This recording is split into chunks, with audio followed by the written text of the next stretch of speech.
என்ற அந்த அன்பு தொண்டு நிறுவனம் குறித்து எடுத்து சொல்கிறார். புரட்சித் தலைவர் பொன்மனச் செம்மல் எம்ஜிஆர் அவர்கள் அந்த கவிஞரை கட்டி அணைத்தார் என்று சொன்னால் கூட்டமே அப்படியே ஸ்தம்பிச்சிருச்சுங்க.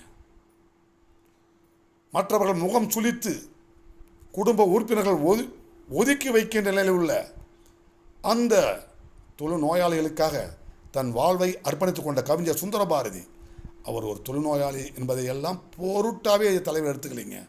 அவரும் ஒரு சக மனிதர் என்ற உணர்வோடு பொன்மனச் செம்மல் புரட்சித் தலைவர் எம்ஜிஆர் அவர்கள் கவிஞர் சுந்தரபாரதி அவர்களை கட்டி அணைத்தார் என்று சொன்னால் பொன்மனச் செம்மல் என்று கிருபானந்த வாரியார் கொடுத்த பட்டம் அவருக்கு தகுதியான பட்டம் என்பதை கூறி உங்களிடமிருந்து விடைபெறுகிறேன். நன்றி, வணக்கம்.